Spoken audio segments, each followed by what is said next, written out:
Good evening, ladies and gentlemen. Welcome back. Finally, at long last, we are going to get our GEST Dota 2 playoff semifinal action underway. I'm LD. I'm joined here today by GoDz. And GoDz, well, it was a long wait, but we are finally here, and the wait is over.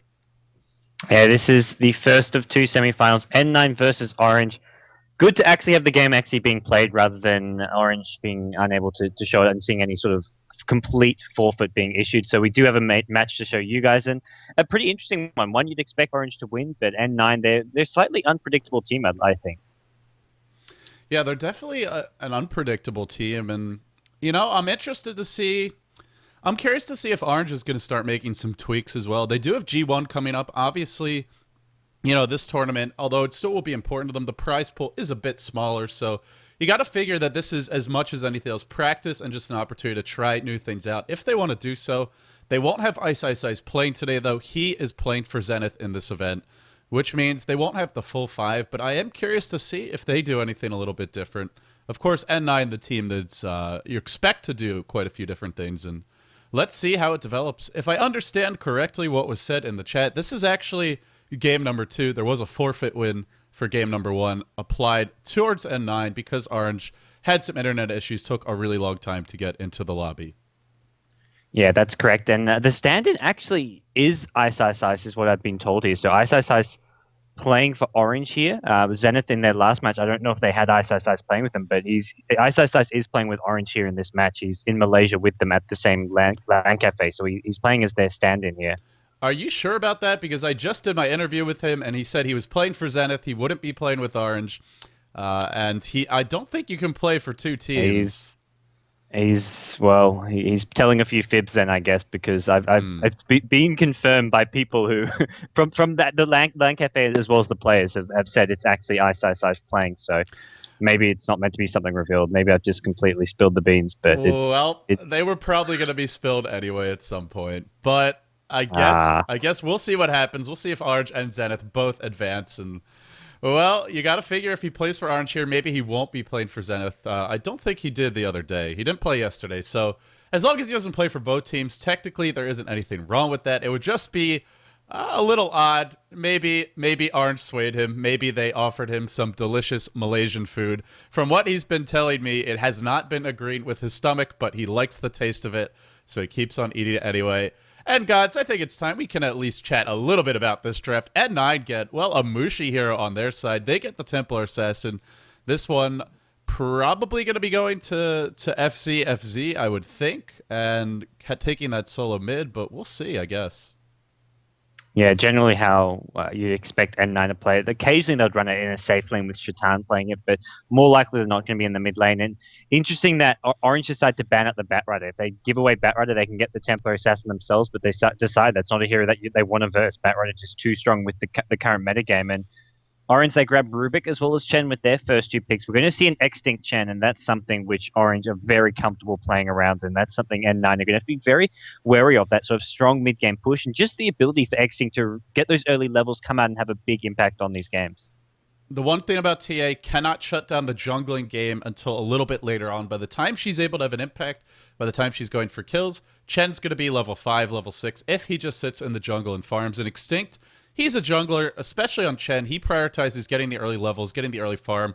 We're not going to see him in most cases go for too many ganks. Maybe one smoke gank before TA hits level 5 or 6, but that's pretty much it. So as far as N9's initial pick, it's not a solo mid who's just going to go kill Chen in the jungle early. So the Chen pick, not a bad way to deal with her.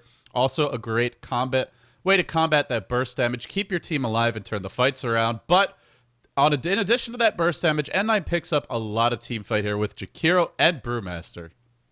Yeah, and I've been playing a lot of Brewmaster as of late, and most of their official matches, they're picking him up fairly early on as well. Jakiro, sort of the go-to support hero as of late, just with that ice bath being completely ridiculous. It's something N9's been playing a bit of. Interestingly, N9 have sort of switched up the roles lately. It's been Risk going back to that side lane solo with Winter, who's doing the drafting at the moment, playing that support role. So it seems Risk and Winter swapping a bit between the support and that side lane solo. We'll have to see who's going to be playing what this time around. And godot's been playing a bit of support Brewmaster. That's something they used at the International as well. Have him sort of as a sort of semi-jungler using those pool camps on Brewmaster and just trying to get those early levels and not really get a too farm-dependent Brewmaster. That's an interesting style to play him, and I do want to talk about that more, but I see a lot of confusion in the chat about what this match is, what game we're in. Let's go over the brackets real quickly. Guys, we're watching Orange versus N9. This is the GEST Dota 2 edition, brought to you by Dota Talk, and of course presented by Beyond the Summit. This is the semifinals. This is round 2, Orange versus N9. The other two teams, this next semifinal to come up after this series, is Zenith versus MUC. Both of these matches are best out of 3s. However, this is actually game 2 of this best out of 3. No, don't worry, you didn't miss anything. There was not a match played. There was a forfeit win for N9 over Orange at game 1 because Orange was having internet issues. I think it was upwards of 45 minutes, maybe even an hour delay, and the admins gave them a game 1 victory. So Orange, even if they win this game, they have to win another. N9 just need to take 1 out of the next 2 to move on to those grand finals to be eligible for that prize pool. So that is our context for this match, and I think we left off with you saying jungle Brewmaster, support Brewmaster, and GoDz, it's something I have not seen be successful. I saw MTW run it a few times at the International. It did not work for them at all, but maybe N9 has had some better luck with it.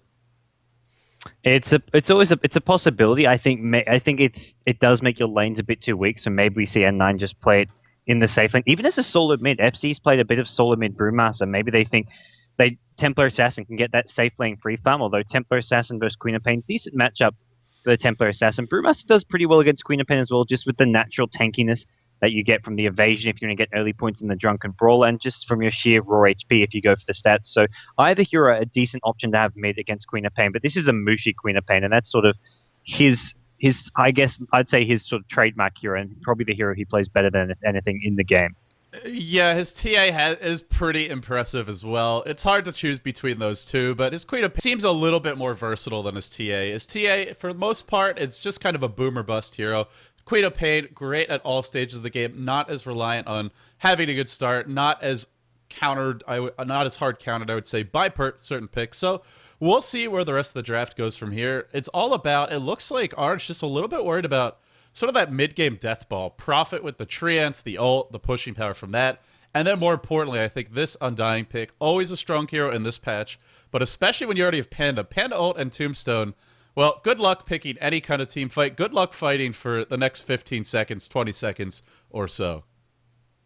Yeah, and with the amount that N9 played it, the games they did manage to win in the G1 League, they were using that Undying. I think they lost a game or 2 with him as well, but that's a hero that they do like to fall back on, playing him as a farmer more often than support. We've seen DK using him quite a bit recently as a solo in the hands of RTK, but also quite regularly as a support. Both 357 and Dai have been playing Undying, so it's really become quite a popular hero in both the Southeast Asian and Chinese scene here. So Natural 9 going to be forced into something else here with this 4th pick of theirs, and they're up against a Chen here. They may want to get aggressive, may want to punish the fact that Chen can't really help out too much in the early game laning stage, only having 1 creep. It's not like an Enchantress where you can get too aggressive. So maybe they try put something strong into that off lane. Maybe they just go with something like a Windrunner, which in some ways is one of Risk's sort of best heroes and something that he'd love to play in that side lane solo. It's a bit limited as far as off lane heroes go. Prophet's been banned. Lone Druid is the other big one that's available, and you know, it's not a hero we see a whole lot of from Orange, but with this composition, I think it would fit very well. Lone Druid's great against heroes like TA, like Brewmaster. If you get a Radiance, then you can't blink in, as either of those heroes, obviously Entangle, is going to ruin TA. Brewmaster can still ult out of it, but it could be a strong offlane pick. Then again, not a hero Orange run. But aside from that, who's left? Well, Windrunner picked up by N9. This could also be just about denying the offlane to Orange, who are looking pretty limited. Who do you even put there? Bounty Hunter's banned, Darkseer's banned. I mean, look at these bans. Like, I would say 80% of them are potential offlanes. Yeah, it really is getting a bit ridiculous here for both sides. 4 of them theoretically offlane heroes, and you could even argue that Undying could be an offlane hero, considering that DK ran ROTK and that offlane as an Undying. The only hero you wouldn't want to put there is going to be that Naga Siren. So very limited options for Orange here. They pick up the Lone Druid though, so you mentioned it was the only option left, and that's probably going to be their offlane hero, not something they can really afford to put in the safe lane when there's nothing else to go top, unless they run it in the safe lane and use the Spirit Bear to sort of pull the creep wave to help whichever other offlane hero they may get. But I feel that's just a bit too elaborate and something that is a bit too gimmicky to actually work. You know, one interesting thing, I did my interview with iceiceice, and I don't want to spoil the whole thing, although I keep on wanting to drop little comments here and there, but one of the things that I talked to him about was his hero pool as an offlaner, because the only hero we've really seen him be successful with in G1 League is a bounty hunter. But he talked about Lone Druid as sort of the other hero he's been playing a lot. He thinks it's one of his more one of his better heroes, or at least a hero that he's been practicing a lot, that he feels reasonably good about. Is the only other one besides bounty hunter he listed by name. So iceiceice Lone Druid, something we haven't seen much of. I will say generally his mechanics are one of his strengths as a player. He's got very fast hand speed. He's pretty good at mic ride, and well, you need that on an offlane Lone Druid. So I don't mind this pick. I think it does well against N9 in the mid game. Speaking of mid game gods, even more lockdown, even more team fight. N9 just wants to get to that 10-15 minute mark tops, and if not sooner, and just start fighting as 5. Yeah, they've got a scary looking team fight here. Probably going to see a Sand King as their sort of 4 position, their secondary support. Probably want to get a bit of farm, bit of XP, get up some early arcane boots, maybe use some pulls here. Question is, what's actually going in the safe lane here? Is it going to be the Brewmaster, the Templar Assassin, one of those 2 heroes here? I feel Brewmaster more likely to go to the mid lane. Running him in a tri lane, he's a bit too level dependent for that. TA can benefit a lot more from that farm. This is interesting as well. We see a Chaos Knight picked up. I'm trying to make sense of Orange's lanes. You got to figure Chaos Knight safe lane, Rubik supporting him, Chen defensive jungle, Queen of Pain mid, Lone Druid off lane. That would be the expectation. But I suppose with this Chaos Knight, they do have the potential to get aggressive. He's such a strong laning tri-lane here, even with a Chen. Rubik's pretty good as well. I think they could go offensive. I'm not sure they will. N9 is the bit of a trickier question, though, and I would dare I say it, I think they could try lane 2 if they wanted to. They've got really 3 or 4 heroes that are pretty strong in that position. Yeah, they could even put the Windrunner in that tri lane and run both Templar Assassin and the Brewmaster as solo options. I think they want to probably not leave Lone Druid in a 1v1 matchup, though. Lone Druid can handle the matchup, especially against the Brewmaster pretty well. Against Templar Assassin, I think actually does all right against the Templar Assassin. So I think most likely we see just the offlane Lone Druid. It looks like we do need a remake as Yamateh's return. So Yamateh's going to be playing, I imagine, instead of KYXY here.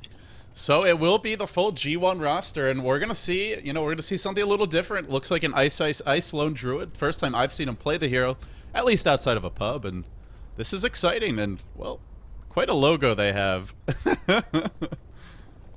As the game will be rehosted.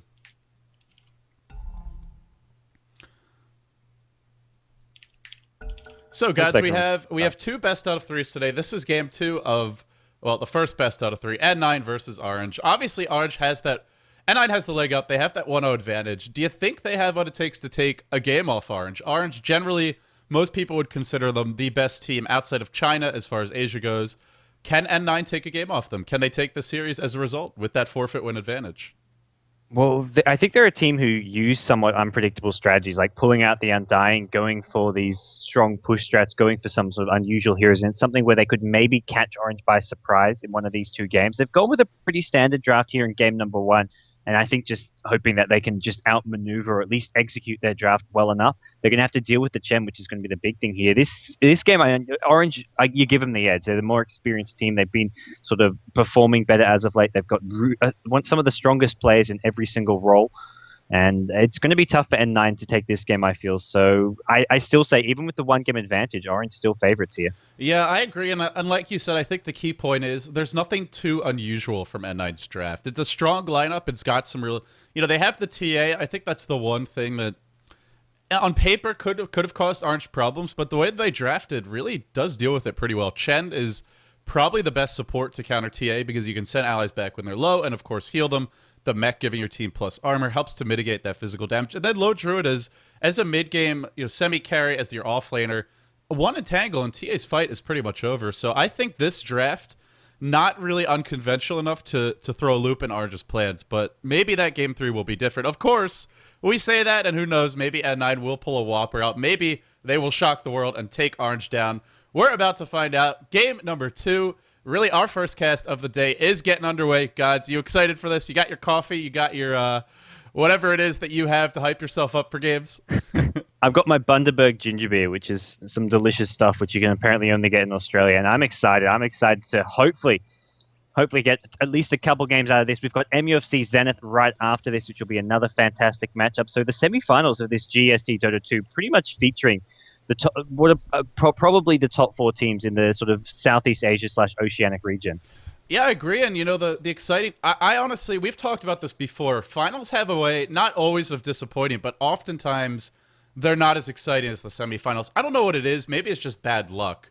But even if you look at the international too, the winners bracket finals, the loser bracket, all the way through the loser bracket up until the grand finals, those were the best games of the tournament for me. The grand finals, not so much. And, well, just as we're trying to get excited about this game, we are going to have another remake. Dang, that's unfortunate, but we'll get this game, guys. Give us some time. We'll get this underway. Don't leave us. It is early hours still. We love you guys. Don't leave us. We need you. No, of course. Big thanks to everybody for your patience. Of course, I know there's been some rude comments in the chat, but that comes with the territory. And for the most part, you guys have been a treat to entertain and hopefully, just putting up with this delay. A lot of respect to you guys for that. And of course, our apologies. It was out of everyone's control. Orange's internet was down. Nothing they could do, nothing the admins could do besides just give them a total forfeit loss for the match, which, for the amount of delay, I suppose it was sort of borderline, but I'm glad we're going to get a game 2 out of this. And again, thanks to you guys for tuning in. Thanks to you guys for supporting Asian Dota, supporting GEST, and of course, supporting Dota Talk, the organizers and sort of the administrators for this event. If you haven't already done so, you should go check out dotatalk.com, also facebook.com. I believe it's just /DotaTalk, and their Twitch stream, twitch.tv/DotaTalk stream. They do a lot of great stuff for the Southeast Asian community, especially the Pinoys. They have quite a Pinoy following, but they do a great job of organizing these events, bringing them to y'all. And, well, despite the delays, guys, we're back into it. I think we both agree Orange expected to win this series, expected to have a reasonably easy time this game, but N9 do have that TA, do have that big team fight, so anything is possible. Yeah, I mean, looking at this draft again, I'd say N9, in some ways, I'm slightly liking their draft more just because I think Orange's draft, they've got a few too many farm-dependent heroes with the Chaos Knight, the Lone Druid, as well as the Queen of Pain. Mushi's Queen of Pain always spends a lot of time getting a lot of farm, getting really big, and that's something which happened in the game against IG, where Mushi got massive, but Yamateh on that CK really fell behind and couldn't have an impact. And then you throw in a Lone Druid as well as the offlane hero. If you're expecting Lone Druid to farm a Radiance this game in a reasonable time, if he's up against a Jewel or Tri-Lane, you're kind of dreaming there. So I feel Orange may have gotten a bit greedy here, so they're going to have to really play well here in the early to mid game to make this draft work. Oh, it's not an iceiceice Lone Druid. It is going to be kyxy and yamateh playing now. So I guess kyxy is in that 3 position this game. We're actually going to find out in just a moment, and that's really the curiosity. Who's going to be playing what for this Orange team? Yeah, we'll see how they want to do things here. It is going to be Orange. It looks like kyxy playing the Lone Druid for the time being. Ice playing the Rubik. Mushi on Queen of Pain. Xtinct on the Chaos Knight. And Yamateh going to be playing the Chaos Knight. So they're sticking with the roles that they've been doing without the G1 League. Mushi playing that solo mid role. Yamateh on the safe lane farmer. Pretty much the 2 heroes he's played in 95% of the games has been either Chaos Knight or Naga Siren. It's sort of been his 2 go-to heroes for Orange Esports. And you wonder, will these heroes get banned at any point? Because generally Mushi just gets so many respect bans, or his heroes are simply taken by the enemy team as, well, they're usually top-tier heroes for the most part. So either way, like you said, those one or both of those have been slipping through towards Orange. It hasn't always been enough versus the Chinese teams, but Chaos Knight is quite a pain in the butt. On the side of N9, we have Black Shatan playing that Templar Assassin. He's saving for a bottle, so we expect him to go solo mid. Risk with the Rena Basilius. This could be a tri-lane. Godot on the Sand King. Winter on the Jakiro. Could be going for that tri-lane. That early +2 armor for all the heroes is absolutely huge. Or it could just be that off-lane Windrunner. FZ, it looks like, might be soloing the bottom lane, looking for the Panda Lone Druid matchup, which you said is going to be a good matchup for Lone Druid, but it's not horrible for Panda. Unless Lone Druid gets like 4 entangles in a row, you're probably going to get your farm, you're probably going to get your levels, and, well, you said Orange is farm dependent. This is the best way to counter it, Gods. Be aggressive with your lanes early on. Yeah, the key thing here for N9 is their ward placement. Both teams, well, Ice having sentry wards as well as observe wards on his Rubik. He's going to be looking to D-ward whatever Winter puts down. If he blocks the pull, he wants to D-ward. If he gets a ward behind the tower, he's going to try D-ward it. So Winter needs to be, if they go offensive trial, you need some cleverly placed wards here. This observe ward on the high ground is spotting out the movement of both Sand King as well as Jakiro. So maybe we'll see them drop a sentry ward and D-ward this year. Oh, FC is going to get thrown up on the cliff. Oh, no, just short. Almost, though. That was close. And that's trouble if you get thrown up there, because I don't think anyone would have had money for a TP scroll, which means he's stuck there for quite a while. Well, yeah, not going to be. Templar Assassin would be like, okay, I got to take one for the team. Buy a TP scroll as well as an upgraded courier. The illusion room picked up early for Jakiro, going to help out. He's actually blocking this pool camp over here on the far right. Chen not going to be able to get out of there in time, so that big camp gets blocked. They blocked both big camps. They blocked literally every camp except for the small camp. That is very impressive, and well, that's the beauty of an early illusion rune as well. This is what they need to do. We've seen a few teams do this, where they just body block the pool camp and they bait out sentry wards maybe with it. Orange will say, "Oh wait, this is maybe warded," but they can just body block it. They don't even have to walk into the camp. They can do it from below. This is an interesting ward they've placed as well. Not really a conventional spot, but gives you great. Wow, it actually reminds me a lot of the Radiant ward near the pole camp. Just gives you tons of vision on both sides of the pole camp in the jungle. The camp will finally spawn, and you know, gods, this lane actually looks pretty good. This is a lane that I think this tri-lane can shut down. Windrunner, great at harassing. Jakiro, the king of offensive tri-lanes. And Chaos Knight Rubik, strong in a 2v2, strong in a 2v1, but I don't think they can deal with these three heroes. Chaos Knight's Yamateh's not going to farm. Yeah, interesting ward placement from Ice, the Rubik at the top lane, just basically scouting at that pathway as well as possible. Not something that I think N9 would expect to be there, so we probably won't see Winter dewarding there. Maybe further to the right he tries to deward, as Yamateh just baiting out some fake reality rips at top lane. But for now, Orange, they don't really want to engage. They want to use these pulls. Xtinct further over to the right, pulling this small camp, trying to deny whatever XP he can from N9. Yeah, always nice to see a Chen not just jungling normally, but in this situation, he's going to provide those pulls. Rubik could do it normally, but in this situation against a tri-lane, if he goes to pull, then it means Chaos Knight is on an island against three heroes, and that's probably your first blood. So nice play. Xtinct just being as efficient as possible, and we might even see him doing some extra pulls, just trying to really limit the amount of creeps entering that tri-lane. As far as our other two lanes go, what do you think of these? Well, Templar versus Queen of Pain at mid's a pretty evenish matchup. Mushi playing with a slight ping advantage, I'd say, should be maybe having a slight edge in terms of farm here. But Shatan, the main thing is just don't die, get whatever farm you can, use the refraction just to go in, get last hits as much as possible. And they should end up trading fairly evenly in terms of farm when they both get their bottles up. The bottom lane seems to be going quite well for the Panda. Actually, a resummon on the bear first. Not really the best bear control from KYXY. Versus a Panda, you shouldn't really need to resummon this early. Here we go, the rotation in towards the middle lane, but Ice has an invis rune. They are going to try to do some dewarding right now. Will this be challenged at all by the Chen? Oh, this is big, and it looks like there won't be a challenge. We might see a cliff throw, though, from Winter. Oh, is he going to pull it off? He does. What a nice, cheeky little play. Winter says, thanks, now I don't miss uphill, but at the same time, he's stuck here. Yeah, he's stuck there for a bit. They can, I believe, upgrade. He can upgrade the courier, but he needs to buy a TP as well, so not going to have much fun out there. He can scout the Chen. He's a big human body ward, but it's top lane where Risk has gone in. Godot comes in with a stun in time. Yamateh goes down. Risk gets the first blood. Going in alone there. I mean, he should have seen Sankin coming there, but with the D ward, he wasn't sure about that, and N9 capitalized on Yamateh's mistake.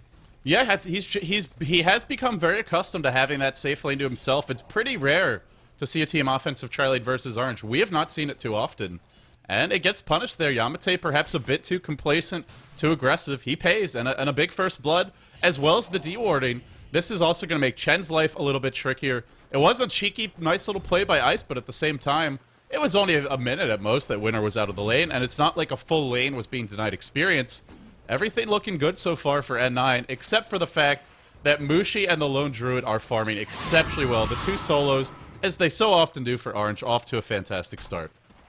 Yeah, and N9 with this offensive trial, and their support's not really leveling as fast as they'd like. Winter's still just level 1. There's a Chen who's hitting level 3.5, so there's an XP lead, early level lead going the way of Orange, but the kills, the controlling of Yamateh's farm is working out well for N9. And they've got the Brewmaster, who is getting the levels and farm at bottom lane, so once he hits level 6, he can come help out, set up more kills, and start pushing down some towers for N9. Mushi, looks like we should be seeing that bottle coming out. Was refilled, will be coming back soon. Shatan, up to level 5, has a bottle of his own. Should have the boots coming out as well. For the moment, I would like to see N9 buy a smoke. I'd like to see them challenge this Chen a little bit in the jungle. Windrunner is a very strong offlane solo. It's not a hero like a... It's not a tri-lane hero where she needs support.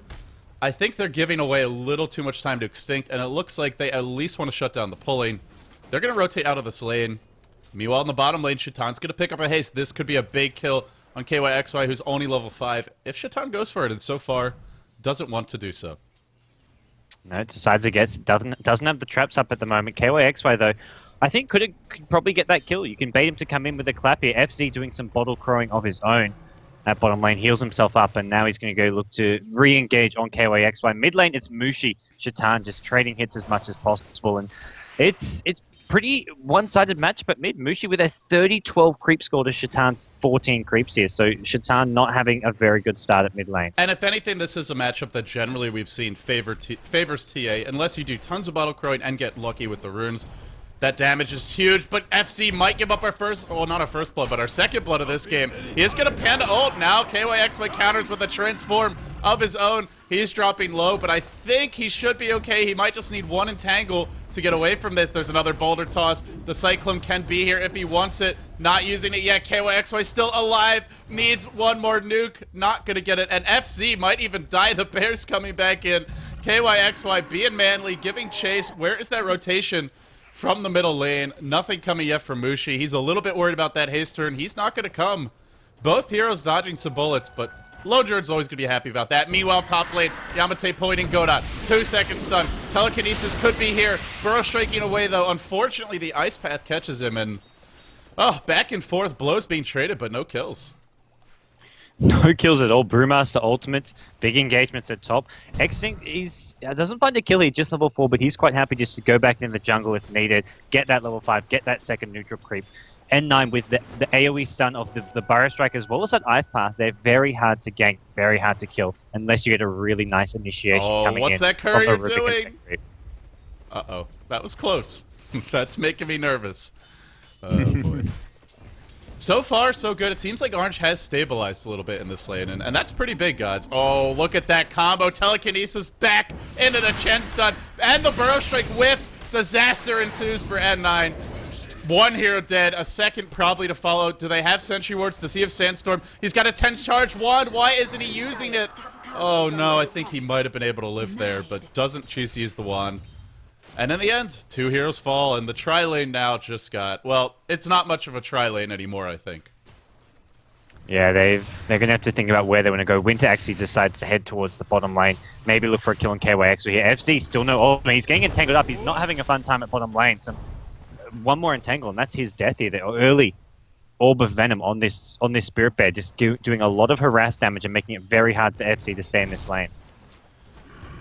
At N9... You know, they're up against a greedy lineup. We talked about Orange needing a lot of farm, needing a lot of levels to be effective. And so far, Orange is pretty much getting what they want. Lone Druid's farming. Queen of Pain's farming. They want to put a stop to this Lone Druid. Will kyxy transform in time? That's the key here. He will. Transforming, but not quite soon enough, I think. Needs an entangle on FC. Not getting it. Where's that entangle? He says, in comes Mushi. Turns this one around. Double for Mushi. And the overextension from N9, also not having the lane ward because nobody's been on that lane. Meanwhile, up top, rotation in on the yamateh. Power shot will end his life. No, actually doesn't. Lives with 30 HP. Oh, N9 just not able to quite secure the kill, whereas Mushi picks up a double. Mushi getting a double is generally pretty bad news. Yeah, it's something he's so good at doing, finding farm and finding kills on the map. The counter gank there gets too early now. Talismans gets a TP scroll. He has plenty of mana to go in for that counter gank, and N9 aren't really making much happen around the map with their offensive trial lane. Even the solo mid TA hasn't really left the lane. It's been getting runes, but then just returns back mid, continues to farm, does have enough gold for some phase boots up now, but just does not have the same impact on this game as a Mushi Queen of Pain so far. And you know, I wonder if that Panda ult bottom was the right choice, because I feel like just having that ult and being able to come top is worth giving up a death. I think having that, and then you can come top, get a kill or two, push that tower down, start sort of limiting the area for Orange to farm. They're farming everywhere. They're farming their jungle, they're farming all 3 lanes freely, they're controlling the runes pretty well. TA's gotten a handful, but hasn't turned them into kills.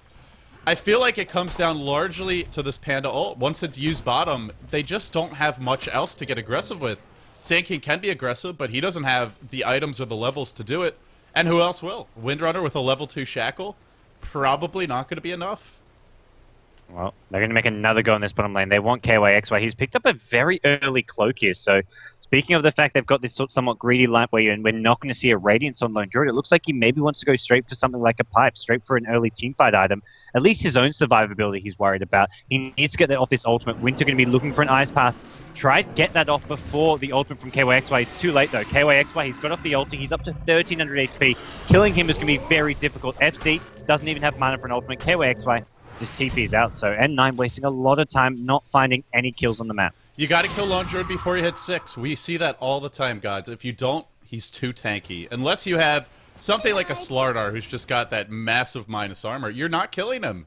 Once he gets the ult off, he's safe. Yeah, it's really difficult, and he's really, as soon as he sees any hero coming out, he's popping that as soon as possible, not wasting any time whatsoever. He gets back to lane really quickly. He's got those Tranquil Boots, so the ganks don't kill him. If he doesn't, he can TP out. Even if he doesn't, he's got the Tranquil Boots if he survives, and he's just so sustainable in this lane. And N9 with FC, he's not really farming all that well. He wants to get a blink so he can maybe help some of these other lanes, but he's still a long way off items like that. You know, you talked about how difficult of a matchup it can be for a Panda.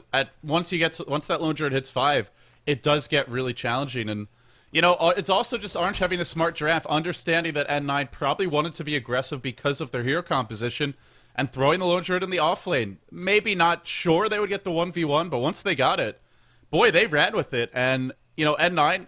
Sure, normally you'd gank that Lone Druid, you'd shut him down in the offlane, but they couldn't because they had an offensive tri-lane. So it's sort of, a lot of this game, it feels like the way it's developing is coming down to Orange anticipating the lanes and also just picking smartly and drafting intelligently, where N9 wasn't capable of handling the Lone Druid 1v1.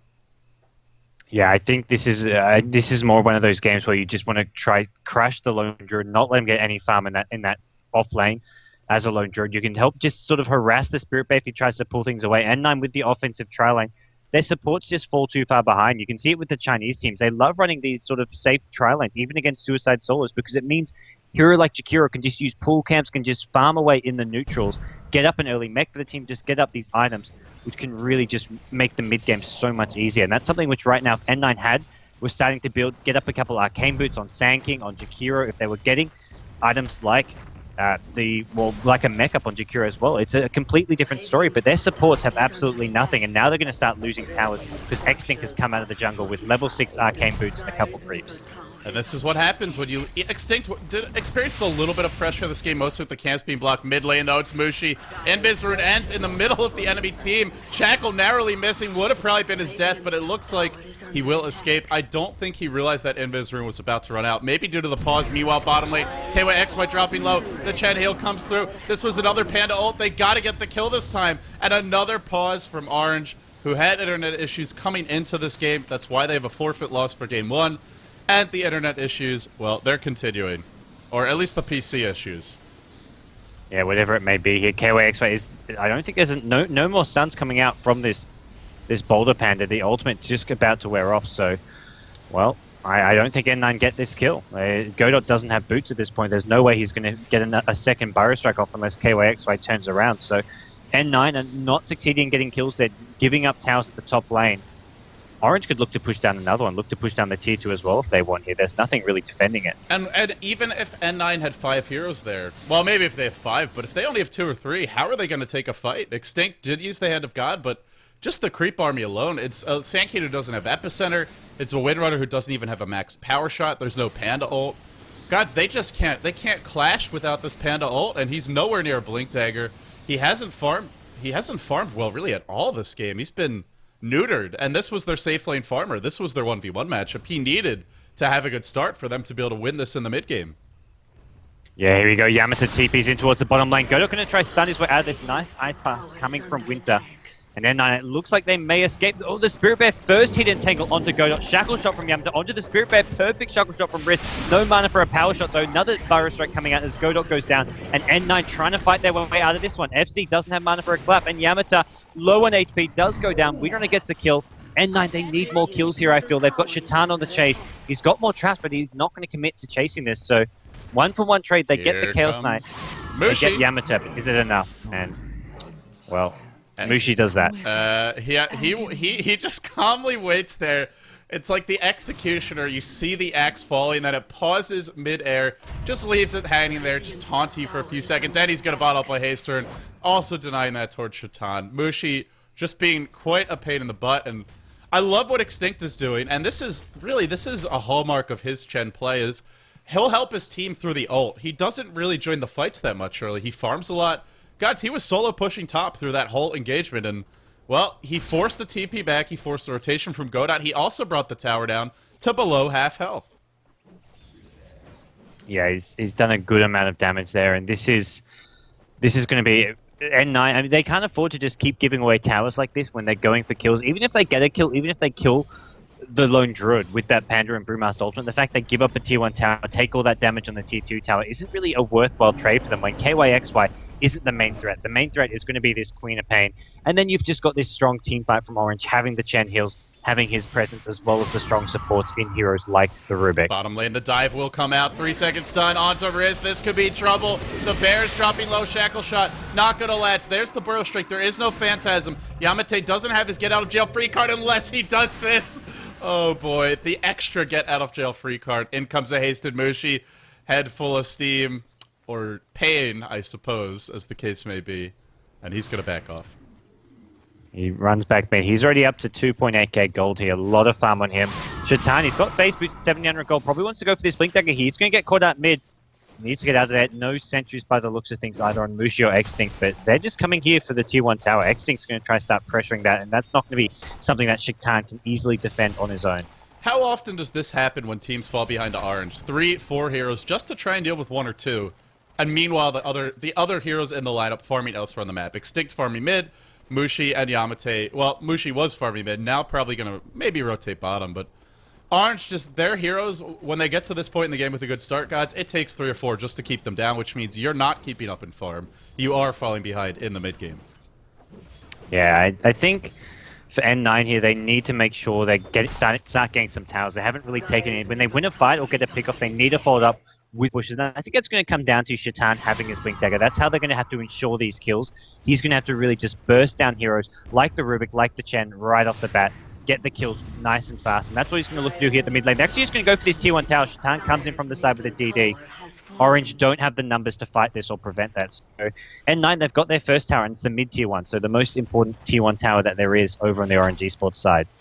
As far as gold and experience goes, Orange is leading by about 3k gold, about 4k experience, so pretty solid lead in both fronts. We talked about a potentially greedy lineup, a lineup that needed a good start. They're having that good start. And I do get a tower, as you mentioned. That will help, but I really don't think it's enough. I think they need more. I think they especially need that tier 1 bottom. The lone druid is just... Not only can you farm the lane, but then you can just rotate back, farm the ancients, and do so quite safely, as long as your team has defensive wards like this one. Speaking of potential, bypassing of wards, Orange is rotating in towards the enemy jungle. Ice smoked up, leading the way, has stolen level 2 shackle shot, and this could be the death of Riz. They just need to land a shackle. Burrow strike in. godot catches a few. There's the epicenter. Actually just Xtinct, but does force out the hand of God. A good turnaround and an overextension from Orange. Refraction stolen by Ice. Will he be able to live through this? Looks like no. Shatan says, get the hell off my side of the map, and he will do so. And Riz managed to juke Mushi for a good amount of time there. Mushi kept chasing, looking for that winner, trying to get the kill, trying to finish him off, but couldn't find him. And that is Orange a slight overextension there. At least, well, not so much overextension, but just getting baited by Riz in the mid lane. The 3 heroes who were sort of jungling together were in the right position at the right time for N9. And an important fight won for them. They're not going to get a tower or anything to follow it up with, but those kills there are going to help them out a lot. It's going to slow down Orange, and now N9 can look to just push out these lanes, get some map control back up for themselves. This is that mid-game decision-making that we've talked about with Orange. You got to question going for a fight like that. You don't have your Chaos Knight. You don't have your big, beefy frontline team fighter. Maybe you can fight without the lone druid, but it was a bit of a bold engagement by Orange. And, guys, we've seen it before. It's something I talked to iceiceice about, was the decision-making versus IG. N9, sure, not a team of IG's caliber, but they're a pro team, and you can't force bad fights like that, or you're going to throw away a lead. They're still ahead. But a few more fights like that, and suddenly they won't be. And N9, once they get their core items up, the Blink Daggers, the Arcane Boots, maybe something like a mech, they are very scary. This team doesn't need a ton of items to chain stun you. Yeah, and TA a great hero once you start winning fights. Even if you have that bad start, TA, you'll get some fast levels from winning a fight, from getting hero kills, and then suddenly we're looking at Shatan, level 12 very soon. He's got his phase boot, blink dagger, and 2k gold on top of that. It feels like he just got the blink only a couple minutes ago, and he's already got a ton of farms. So he's going to be taking down heroes like those squishy supports, and even the lone druid becomes so much easier to kill when you've got a TA with decent farm and decent levels. And 9, for the moment, pretty defensive, just trying to hold on to these outer towers. Now, the one hero who has been happily farming up during this time is kyxy. He's got a Gloves of Haste on the bear. It looks to be the Maelstrom build. It is way too late for Radiance. At least I would be very surprised to see one, which means the Maelstrom build. Honestly, I feel that Radiance just a little bit better with the kind of lineup Orange has. They have a great split pushing lineup. They have a great, stall the game towards the ultra late game when you will have the advantage with CK. Well, the smoke gang coming in mid. Probably Mushi's going to need to be careful. Can he get away from this? No, runs back into the burrow strike. This should be the death of Mushi. Shackle not going to latch. Not the best chain stun. But power shot along with the auto techs will secure the kill. Meanwhile, bottom lane, Shatan getting thrown back in towards that angry bear. Will there be an entangle? No entangle yet. kyxy had those few early entangles. He has not been getting many since then.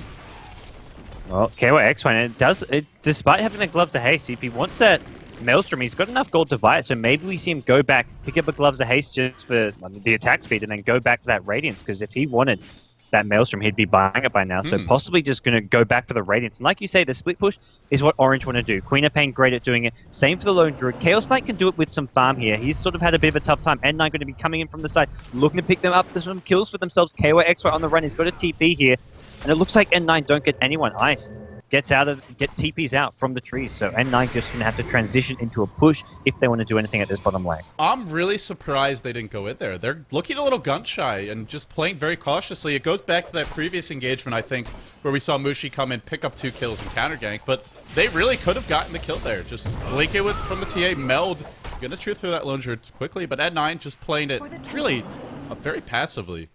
4 heroes. Here we go. They've got Brewmaster's just got his blink dagger. He's also just hit level 11, so this is really N9's time to strike, and we're going to see a big initiation. FC doesn't waste, neither does Shatan. Don't waste any time. They go straight into kyxy, as well as Ice on the Rubik. He gets completely torn to pieces. Lone Druid gets saved by Chen. Xtinct sending him back pretty fast on that, so big aggressive initiation. They only get 1 kill. They will follow up with a tower, though. Can they stop Mushi getting this 2-1 mid tower, though? That's going to be slightly harder to do as well.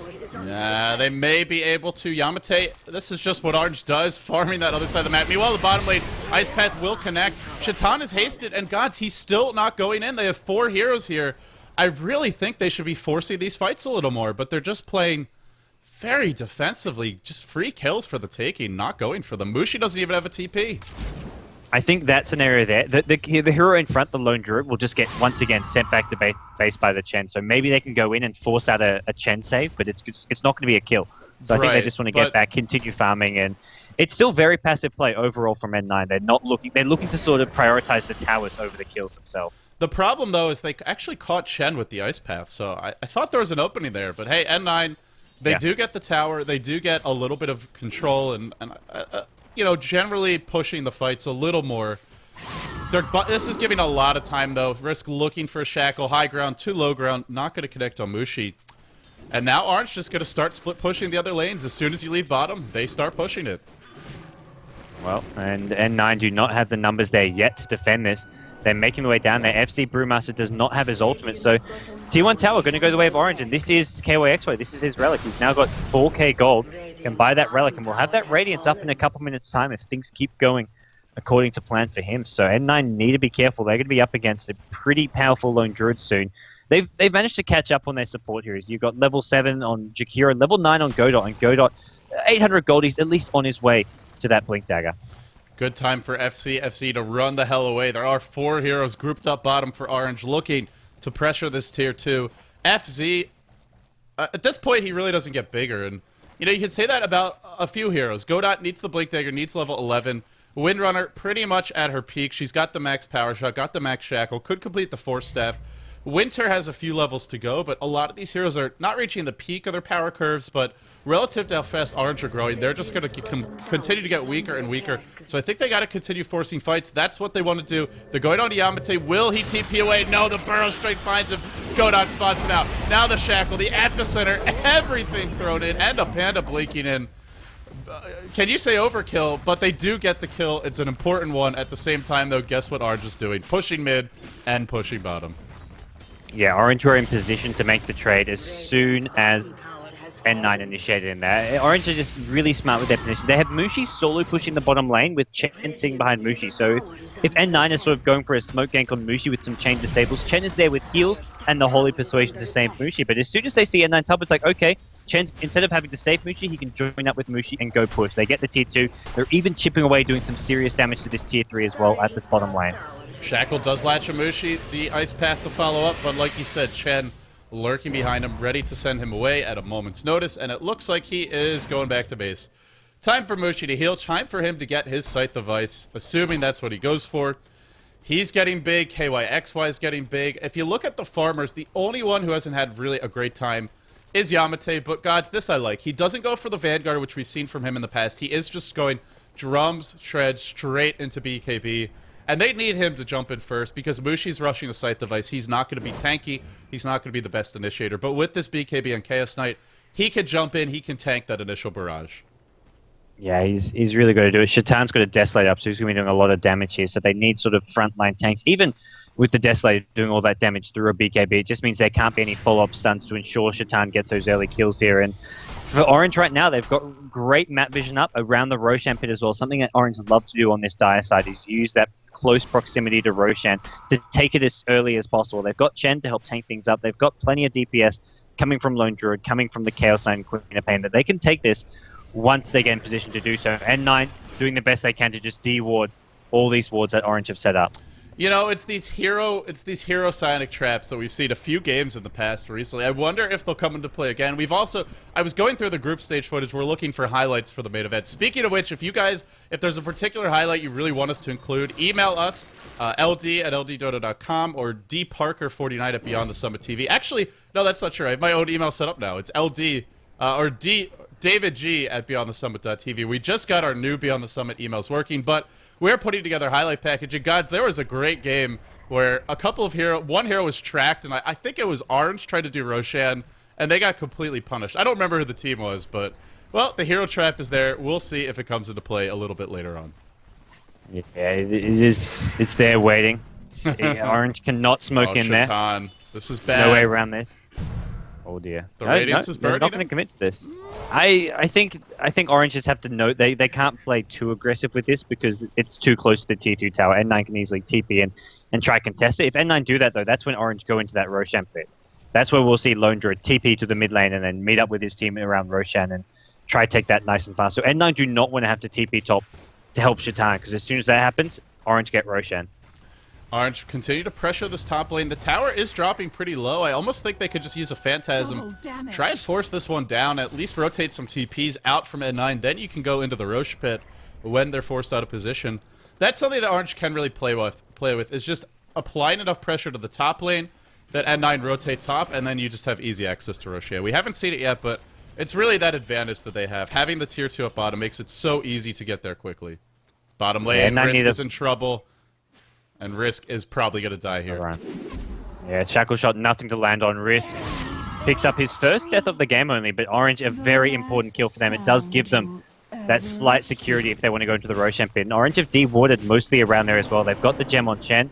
He's de-warding these traps. He's going to find an observe ward near the bottom river soon if he ventures out that way. And this is going to make it very hard for N9 to stop them roshing and to even just continue farming and contest. As far as taking this late game, Orange are going to be having more space to farm and more map control with this gem pickup for Chen.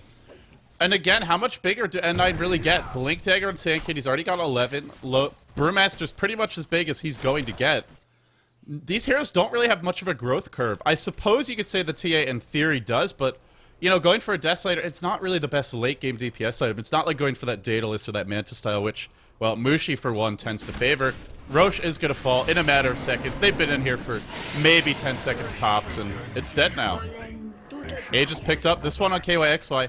And now, guys, you talked earlier about sending heroes back with Chen. That's one hero you can't kill. This is a second. This is now going to be 2 heroes in a team fight. If you focus whoever that hero that Chen is going to send back is, or the hero with the Aegis, the Lone Druid, they're most likely getting away for free, which... Then who do you focus? How do you get to the Chen? How do you get to the Rubik, the 2 squishy ones? It's going to be tough. Yeah, if those 2 heroes position themselves well at the back of a fight, then it's really easy for Orange to win these fights. And Mushi at the top lane doesn't have the Aegis. He may find himself getting jumped soon. Nope, KYXY, he runs in, he's got the Aegis, so N9 thinks, oh crap, this is not a hero we want to engage on, and this fight is not going to go too well for him. Brewmaster blinks in, pops the ultimate, but only to quickly scurry away by the looks of things. Not the initiation N9 we're after, and they may lose 2 here. Brewmaster trying to get out of here, and but he's just been followed for days and days. Ice wants this Panda ult. He's going to steal it if he can. Is he going to get it off? He throws him up in the air. Now he steals it. Now they have a Panda of their own, as though the Death Ball wasn't already big enough. This is that Zeus strategy that we see sometimes, guys. This is just going to be the Pandas, the bears of all shapes, sizes, and colors barreling down the middle lane. He just still up. Absolute disaster of a fight, and you know, we talked about Orange having the better late game, but they've farmed so well and they've controlled the game so well that everybody's pretty much getting to that late game now. KYXY is going to have an Assault Cuirass fairly soon. Mushi's obviously huge at this point. He's the lead farmer in this game, and even yamateh about to pick up a BKB. And I need a perfect team fight. That's what it comes down to, but without a Panda ult, good luck finding one. Yeah. They've got the Blink Dagger on godot. He's also got a level 2 ulti here. Winter trying to build the Veil of Discord to make them do some more magic damage. Not up yet, though. So this is just N9 trying to stall. Spam power shots, spam ice path wherever possible, but it's going to be very hard to do so. 2 second stun on Risk. Now the Scythe device as well. Epicenter, beautiful Epicenter. Is it enough, though? It doesn't look to be. Xtinct's alive. Mushi's alive. Shatan is getting focused down. That's your big damage. So Panda jumps in. Once Mushi will find it, but where is that additional level of damage? Here's the chain stun. This could come into play. Ice, his Panda ult will end. Now he gets Burrow Strike. He needs to wand. He needs to steal that Burrow Strike. He's got to steal it. He will. Now he stuns 2. He's looking to get away, but the heroes who aren't are the Lone Druid. The Bear still in plays. The Bear still going to work. Ice to TP away. 3 heroes dead. Call it 4 because KYXY looks to be royally screwed. Shackled up. Orange have overextended in an absolutely horrible way, and a beautiful Epicenter from godot setting up a much-needed team fight win for N9. Yeah, that was N9. If they don't lose that fight, they lose Raxes and the game's over. But a big hold for them. They're going to take out Chen Crips as well. Both godot and Risk, when Rubik stole the Burrow Strike, got out of there, it was followed up by a chain stun from 2 Centaurs. It was some amazing Chen micro, which kept Ice alive. Orange still lose the fight as well, but one of those sort of moments of brilliance where those 2 heroes were just like, holy crap, we just want to kill this 200 HP Rubik, but we get stunned for like 7 seconds straight. N9, though, that's just one fight. They're going to need a couple more like that to really catch up. They're still behind by a pretty substantial margin. They do sort of break closer, at least in terms of hero levels here. Shatan, he's going to start building his BKB, and once N9 get that, they'll be in a slightly better position to just jump in and take these big team fights. It's a big fight for them, and you know, you got to wonder, can they get another objective off of it? Can they knock down a tier 2? Can they force a fight? They will have their own Panda ult back up.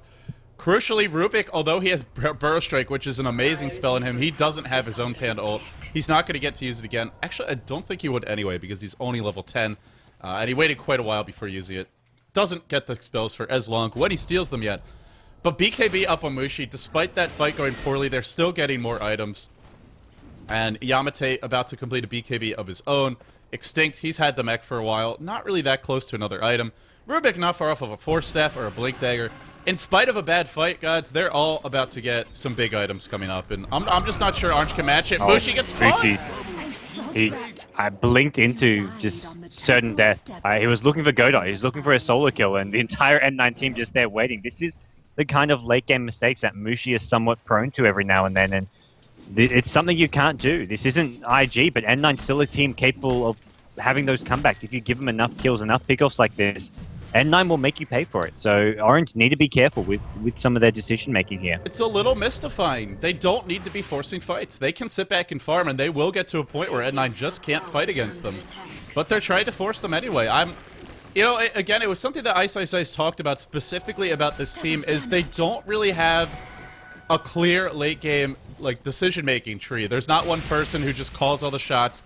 They don't have, you know, he said sometimes yamateh calls stuff, sometimes Mushi does, and sometimes everyone's just quiet, which Well, we're seeing everybody. Either they're arguing with each other or they're not talking because they are not on the same page. And like you said, just the individual decision making, costing them not a lead, but at least a good chunk of it.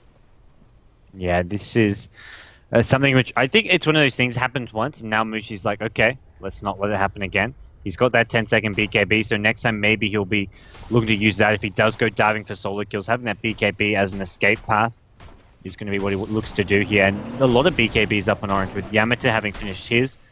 Lone Druid, he's getting nice and farmed as well, getting close to a pipe. And with that, this team fight for Orange is going to get tougher and tougher for N9. They've smoked up. Looks like they maybe want to take it to N9 here. They're going to go straight down that middle lane. N9 are all grouped up though, so they're somewhat prepared for this. It'll come down to the positioning and who initiates on who somewhat. A lot of it comes down to godot. They need a great epicenter. They need that Brewmaster to control, most likely, the lone Druid bear so that he can't just sit there wailing away on everyone. Cyclone that bear, then try to focus down Mushi if you can. Orange is smoked up. As mentioned, the bear's leading this. They gotta know the entire team's here, and the smoke will be dispelled on yamateh. The jig is up, gods. And the BKB is also complete on TA right as this fight's about to kick off. Pretty big BKB. There is a Scythe device in play. There's lots of stuns. The bear gets shackled. It will drop pretty quickly. TA's the one who can really bring it down, but she doesn't want to go in close or she'll get initiated upon, which means I'm surprised TA doesn't kill that. Well, it goes down. There we go. It does go down eventually. I'm surprised TA doesn't just take out that bear there. TA on the front lines. Sure that you can get initiated on by a CK stun or a Rubik, but there's backup. You've got the Ice Path, you've got the Sand King behind you, so I think N9 just need it. When they see that bear going in, start hitting away in the tower, just kill it as fast as possible.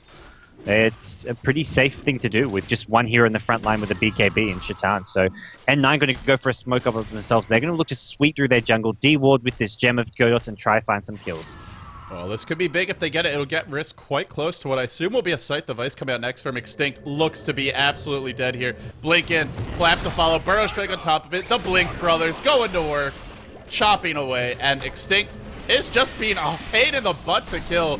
Finally, a last crit from N9 will bring him down, but without Shatan there, you could see these heroes really lag for damage. At this point of the game, you get caught by 4, most lineups, you're dead almost instantly, but without Shatan auto-attacking, he lived for quite a while. Oh yeah, and that's just a Chen. I mean, sure, Chen's got mech plus armor from that. Didn't use the ultimate, but when Chen can be that hard to kill, it's a bit of a concern. We have to see Shatan really have a massive impact. Probably start building up another DPS item, the Daedalus. He needs those big crits, I think, to actually take this to late game for N9. Otherwise, the combined trio of Chaos Knight, Queen of Pain, and Lone Druid is just going to outcarry anything N9 can throw at Orange here. And, you know, something else we were just talking about is how, you know, the lack of damage along the lines of lacking physical damage. There's now a pipe up on kyxy. We already saw how hard the Chen is to kill by himself. Now they have a bit of an answer for that epicenter, for that Fire Panda, for all the AoE nukes that N9 could throw their way. Maybe they even just need, you know, a couple heroes to start working towards some damage items. The bear gets caught, though. This will be pretty big. The resummon 15 seconds, and then he won't have the refresh cooldown, and it will fall. The lack of Assault Cuirass on this bear, he has gone back for the pipe, and, well, you can see how it hurts the bear. It is rather squishy to physical damage, unlike the heroes. It is something that N9 can deal with and take out very fast, and that's actually one of the things. Lone Druid going into the super late game, not always the best carry. The epic 90-minute LGD versus DK game sort of showed it. Sylar got huge. LGD do end up winning with the Lone Druid, but he had to put all the items on his main hero. And that's something we may see Orange be forced to do with this Lone Druid. And this Lone Druid nowhere near as farmed as Sylar was that game. He hasn't got the Butterfly, the Basher, the Mjolnir, all these big items. So kyxy, I feel he's got to just get those next level of items up. He's going to start becoming a hero that can actually be dealt with, from the Brewmaster Cyclone to just focusing down the Spirit Bear. There's options for N9. The bigger worry is going to be the Queen of Pain, the right-click damage, and just the pure survivability of the heroes, not the Spirit Bear. More items coming out. It is a plate mail that looks to be for the Lone Druid. That Assault Cuirass is coming quite soon. In fact, does he have it now? No, put it on the bear for the moment. I think he's a recipe short. Yeah, it looks to be a recipe short. So after this Roshan, he should pretty much have it. Speaking of that Roshan, it's about to respawn on the bottom lane. Yamateh, just such an aggressive push for him because he knows if they jump in on him, as long as he BKBs, he could just TP away. kyxy Mushi giving some momentum towards that middle lane. They want to go forward towards Roshan, but this is going to be a tough fight. N9 have a great lineup to fight near the Rosh pit.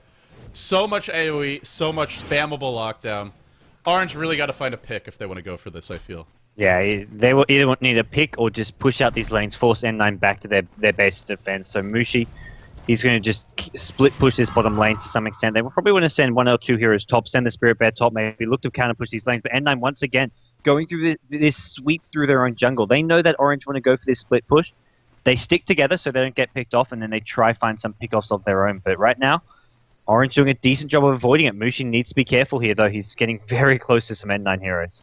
Mushi's also getting close to a Shiva's Guard, and with that additional... Shiva's Guard and Assault Cuirass, suddenly TA ain't so scary in these team fights, especially when you go for Desolator, when you go for this additional minus armor build.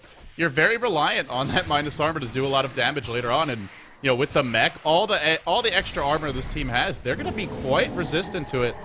I feel like it's almost more about the magical damage and somehow just either waiting for the pipe to cool down or just catching out kyxy before you can use it. But the Roshan will go their way, and Knight's coming in. They want to fight this blanket. Clap on 4. E just picked up by kyxy. Now Shatan with his BKB trying to find some kills. A perfect epicenter again.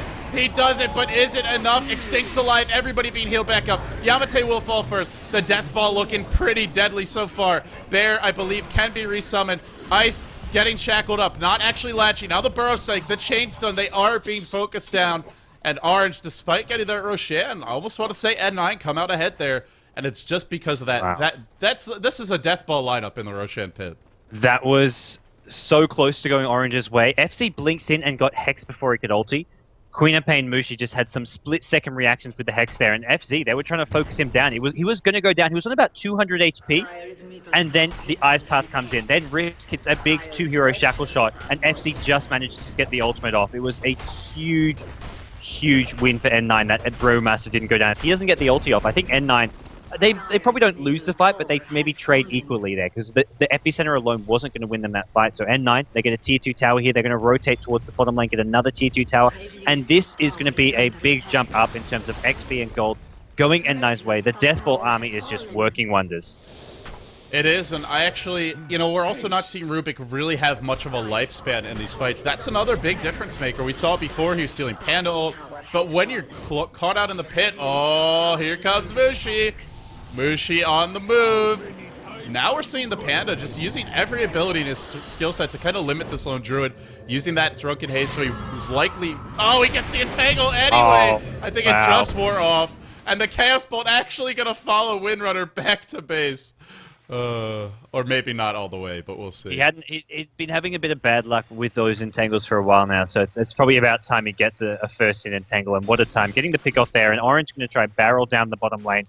They're pinging a tier 3 tower at bottom, so they really want to take this fight and take it now. Jakiro being down's pretty important. He does a buyback though, and I feel Winter, don't take any chances here. Just use this buyback. You need to be there for the Ice Path, the Macropie. He's a crucial hero for this N9 defense, but he may be waiting too long here. Is he going to be buying back here? The creep wave a bit of a way away, so I think Winter's feeling like Orange won't be going to the high ground without that creep wave, so he may just have just enough time to respawn. But gods, he almost has his Staff of Wizardry. You can't buy back now. Come on.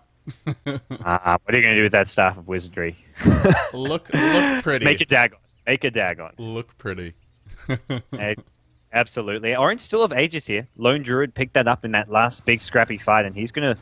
Well, no, he pokes his head in, decides, okay, we can't really go in, drops down Essential at Xtinct, and okay, so they buy time. Jakiro's going to be back alive. Orange, though, they still want to force this.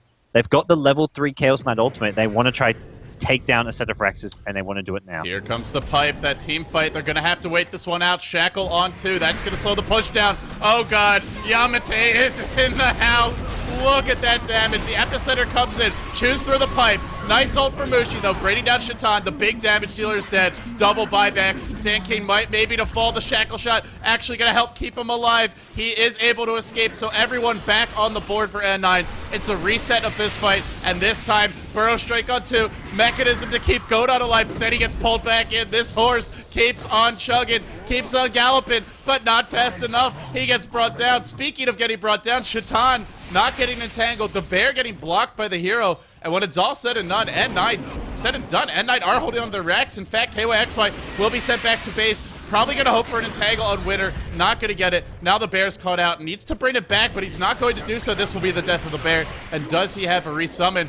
Bear dead for 100 seconds. A couple buybacks forced, but not a bad fight at all.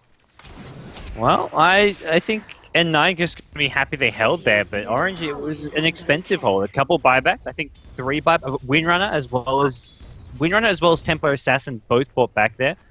It looks like it may have just been the 2 buybacks. Sanking had one if they needed. So 2 buybacks, they lose a tier 3 tower, but hey, they hold and they get a couple kills. The lone druid, he's still got the Aegis, but by the next time there's a big team fight or push coming, probably going to have expired. So N9 pretty happy with themselves, even killing the Spirit Bear. They can't push for that's another minute or so until the Spirit Bear can be resummoned. And just having 1 Spirit Bear isn't really enough. So ideally, Orange have to wait a good sort of 2.5 minutes before they can push again. And by then, no more Aegis. No more Aegis, but then you're also looking at the 3rd Aegis. At that point, you're getting to that window where it's only a few minutes until it respawns. Not that they're guaranteed to get it. We've seen N9, even if you get it, if you pay with 3-4 hero lives, it's not really a clear victory. GoDz, in spite of the fact that N9 continue to, that wasn't a great win for them, but they hold their own in these fights. They are still slipping a little bit farther behind as far as gold, as far as experience goes. But I think that's okay in this game. I think their lineup, the way they win, is just getting tons of chain stun, getting those for early kills in team fights, and then they have so many follow-up crowd control abilities. If they're up 5-4, 4-3, they can probably just wipe Orange through sheer force of numbers, through sheer force of crowd control. So I think they can actually deal with this deficit, but it is getting to be a pretty significant deficit at that. Yeah, you look at some of the lineups other teams are playing with, stuff like Bounty Hunter, Night Stalker with the chasing potential, and N9 have done that with a less aggressive style lineup, just with their items. Having all these blinks on 3 heroes, the Templar, the Brewmaster, the Sand King, gives them that chasing potential. They've got a 4-staff on Winner as well, and it looks like Jakiro, there's that Staff of Wisdom you mentioned. He's going to get a 4-staff of his own. And with that, N9, they've got great mobility, great chasing potential. So if it's ever a 5v4, 5v3 scenario, it's going to be really hard for Orange to escape and get out, cut their losses. Orange, they don't have the mobility except on Queen of Pain. None of their other heroes have blinks, 4-staffs. It's really a struggle for them to get out unless Chen can send someone back with the Holy Persuasion. That Aegis is about to expire, and Lone Druid, he's done it. He's had enough. He's not going to wait until that 60, 70-minute mark like we saw from Sylar. He's put all the items on the bear now, and speaking of, well, sad Ice. Ice is going to die, get shackled up to a tree. Will fall. A pickoff they really can't afford. Mushi jumps in. I don't know about this. Gem is on the floor. Gem will fall. Mushi pops the BKB. Wants godot. In come the Chaos Knight Illusions. Godot to survive so far. Burrow strikes away. In comes fzfz as well. Hasn't used that Panda ult just yet. Has to pop it soon. He's dropping low. He will do so. Yamateh already used the Phantasm. The Illusions are gone. Mushi on the run. Mushi somehow still at full HP. Goddamn, is Chen a strong horde. Now Mushi, the shackle to miss. He will blink forward. Actually... Where the hell? He did blink forward at the end. Now the Panda throwing the boulder out. It looks like Orange is just outlasting them, and it's all coming down to that stinky Chen. Xtinct keeping his entire team alive. Radiance Burn secures the 3rd kill. Roshia not respawning for a few minutes, but Mushi on the chase. He wants a 4th. He wants more, and they just don't have the damage. They don't have the damage without the TA, and one by one, Orange are picking them off.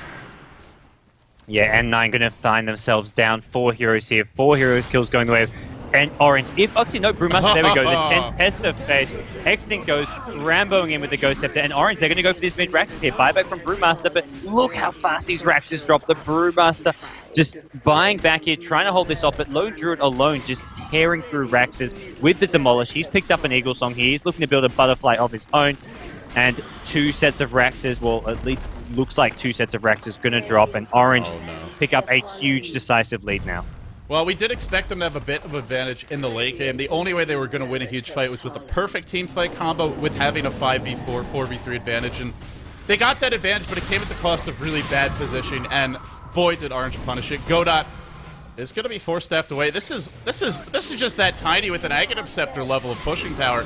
Lone Druid, the original ultimate pusher. He's going to get mega creeps for this squad in a matter of maybe a minute at most. KYXY with the Butterfly, they don't have a scythe device. They don't really have an answer for this aside from nukes. He may die, but that's totally okay. Actually, Xtinct sends him home. He'll be fine and mauls a few heroes away in the meantime.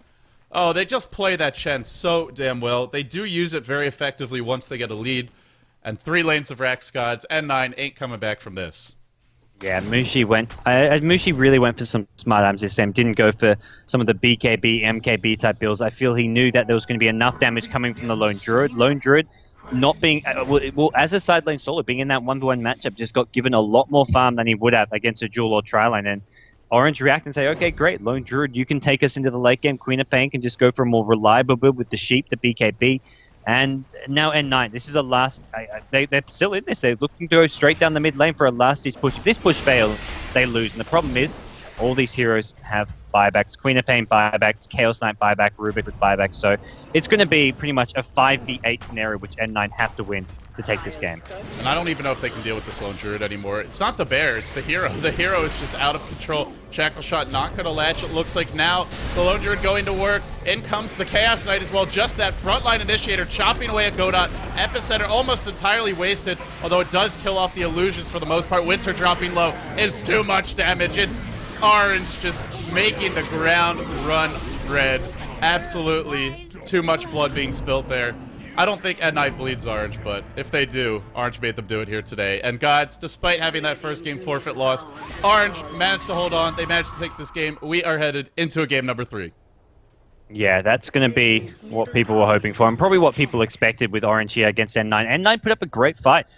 They fell behind early, but really chaining together a couple great team fights, especially around that Roshan pit with that Deathball army of theirs, with that Brewmaster ultimate, the Sand King, godot, Hinks, and big epicenters. But it just wasn't enough, because as soon as N9 just have this lineup, which you lose one fight, you can lose the game to the fast push of Orange's Lone Druid. But when N9 win a fight, they can't really follow it up with the same aggressive impact when they go look to push down the lane, try to find some more kills. So in the end, Orange just execute their draft that much better than N9 did. Yeah, they just lacked for physical damage aside from TA, who was getting tangled, was getting hexed, just locked down the entire game. Ladies and gentlemen, that wraps it up for what is technically game number 2. N9 got a forfeit win for game number 1, but this is a best out of 3, so game 3 is coming up soon. N9 versus Orange, both of these teams fighting for a spot in the grand finals. You're watching the GEST Dota 2 action coming your way, presented to you by Beyond the Summit, brought to you courtesy of dotatalk.com. Be sure to check them out. Be sure to support them. They're doing a lot for Southeast Asian Dota. They're doing a lot to organize this event, and they will most likely have some big events coming your way in the near future, so stay tuned for that. Be sure to check them out. But for now, that wraps it up for this cast. This is ldDOTA, signing off.